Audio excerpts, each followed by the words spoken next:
their minds cannot absorb that it was really real, it was really so. It becomes a myth. I always felt that I was in the presence of nobility, of greatness. You have to be willing to do the work in order to find out the truth. He did the work. So here is a man who alerted the world to genocide as it was taking place. He felt that he was a failure in delivering the message. I think he lived it every minute of every day. He came to say, I became a Jew. I'm a Christian Jew, but I became a Jew.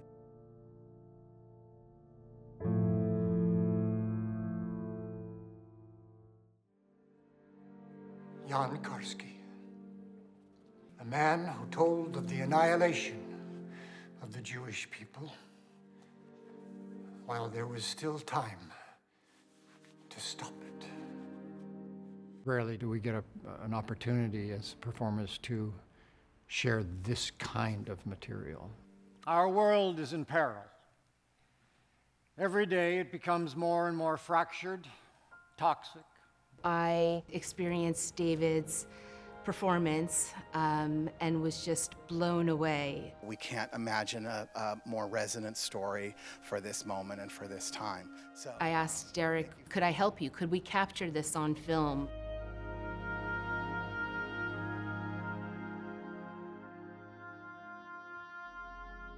I ask you, what is your duty as an individual? Every generation takes on a new revolution. A lot have no idea who this man was. So it is a kind of a gift to them. Military, and he did it. Jan Karski, He gave me many. it came from a different place.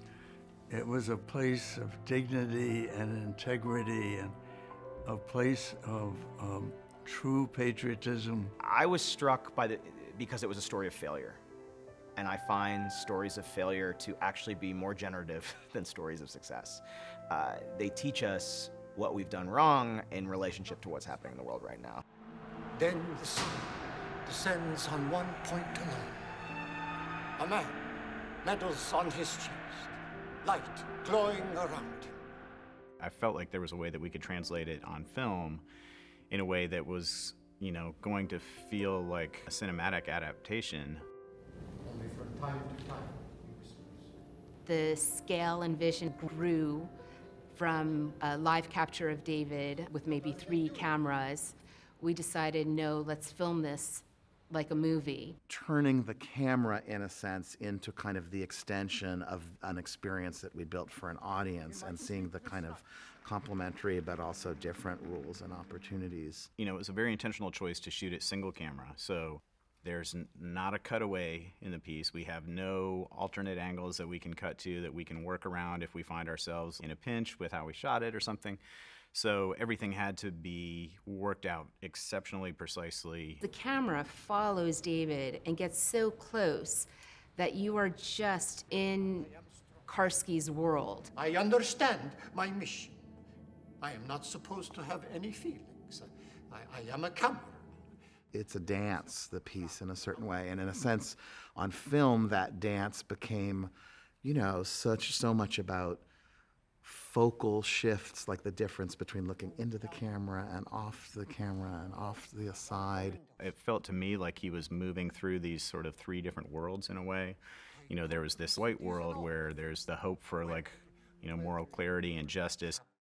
A poem by Mickiewicz. I wanted us to also then see Karski in this gray sort of memory world. And then there was this other world, which is this black, dissociative, chaotic world where you are adjacent to all the atrocities that are happening. One of the other choices in conjunction with that was to switch around the lensing. So for those white worlds, we went with a very clean, clear, modern lens. For those gray memory worlds and the black worlds, we switched to a very flawed vintage lens. That, contributed to helping you land yourself inside Karski's head a little bit more and to feel like what his psychological state was at any given point in the story. It was not part of humanity. Carrying his lesson or his legacy, it's a real privilege, but it's daunting to carry that weight of that man, of what he did, forward. Someone who did so much at such a young age and yet learned through that process the power of his own insignificance in relation to the size of humanity and humanity's greatest crimes. I taught at Georgetown University with Professor Karski, and I had all of my students see the Claude Lanzmann documentary Shoah.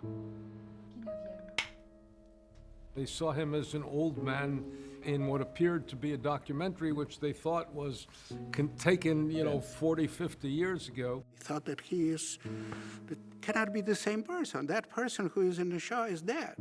After I showed that to my students, I would get a call inevitably from Professor Karski, in which he would say, "Professor Berenbaum, you tell your students that I am very much alive.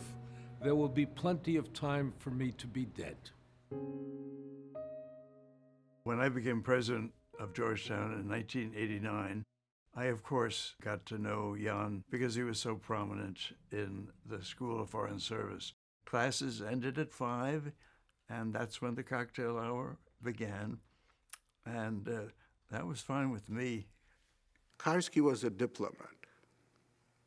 He was educated as such. He stood ramrod straight.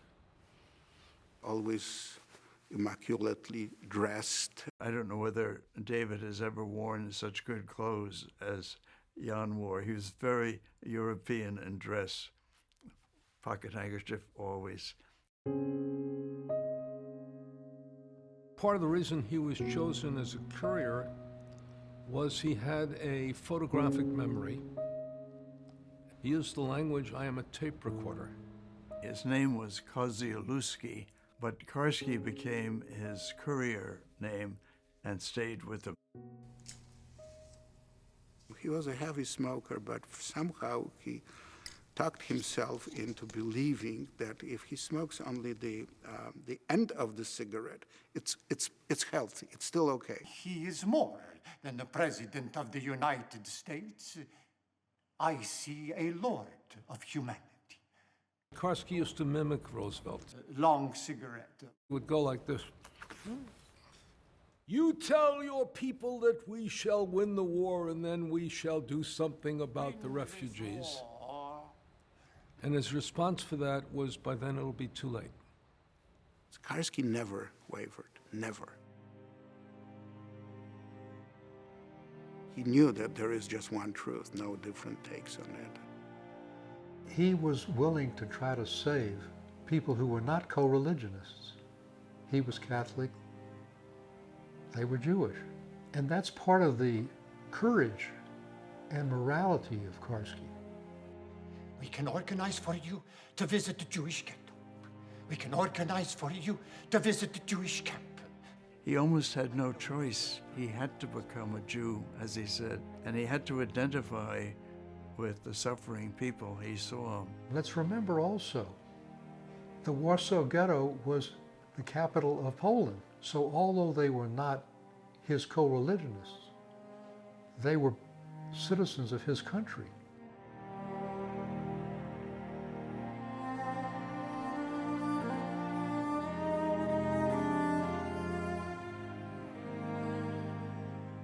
I had the unique privilege of speaking at his funeral in St. Matthew's Cathedral in Washington, D.C., the very spot where the coffin of John F. Kennedy had stood. As a tribute to Jan Karski, the Jewish community of Warsaw had sent over a Jewish star. We placed it in his coffin because he was the voice of the Jewish community of Warsaw when they desperately needed a voice. Yitgadal V'yitkadash Shemei Rabbah. And I had the opportunity to recite the Jewish mourners' prayer, the Kaddish, perhaps the first time that the Kaddish had been recited in the cathedral, and one of the very few times the Kaddish had been recited for a non-Jewish person. If I was looking for a definition of righteousness, I would just say Karski. No, I remember. There was a sort of underlying sadness about him. Rather than being triumphant about his courageous ventures into the Warsaw Ghetto, there was a sadness about the fact that he hadn't broken through to President Roosevelt, to Supreme Court Justice Frankfurter, to the American public. They either didn't want to believe or might have believed but felt it was inconvenient to believe. It didn't make sense that a country of Bach and Beethoven, of Kant and of Heidegger and Hegel would be capable of doing such things. How could they become? We presumed that that was going to be a barbaric act, so we dismissed it. Karski somehow seeing it and being in Poland in 1942, he understood it ahead of time, and really he understood what was happening. I don't think that a lot of the victims, a lot of Jews understood what is happening. Probably those who understood died because they lost any kind of hope. You know, the hope was in many cases what carried people to survival.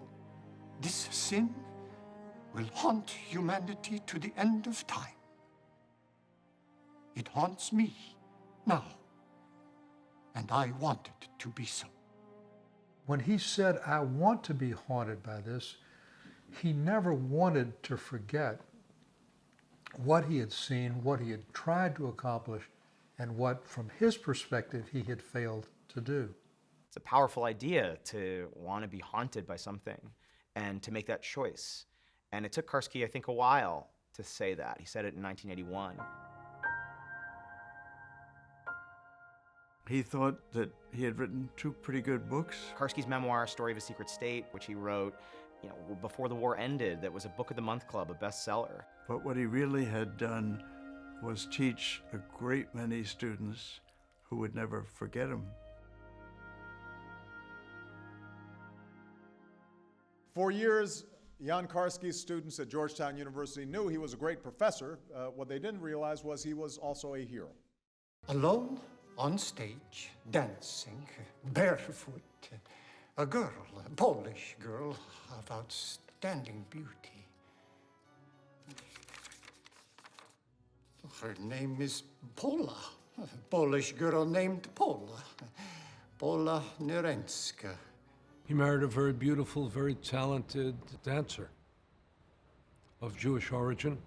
It was a terrible, terrible affliction for him when she took her own life in 1992. She lost something like 16 members of her family in the Holocaust. And I think finally it was just too much. Try to imagine the people who see their loved ones dragged away to their deaths every day. There are moral, ethical, personal questions and challenges that Karski raises. And if you're working in the theater, you're constantly thinking about what do we need to bear witness to today. And now we have this bearing witness, the legacy of Jan Karski today that we've been developing at Georgetown. Language plays a huge role in our lives because it conveys social meaning, and language performs. There are all these sort of different touch points that come from Karski's life, resonates in these students, and then as these students are sort of going out in the world in different ways, they're really motivated by his sense of action and his sense of purpose. We need figures like Karski in the world, and there are so many. And one of the best parts about teaching the course is that students they come in from all over the world, they come in from all disciplines, and they talk about their Karskis. I stand here not as a prophet, but as a humble servant. I compared Jan Karski to models like Nelson Mandela on our continent, it felt impossible for them to overturn sort of this powerful, large structure that was oppressive. And the fact that they tried is a surprise and a miracle in a sense.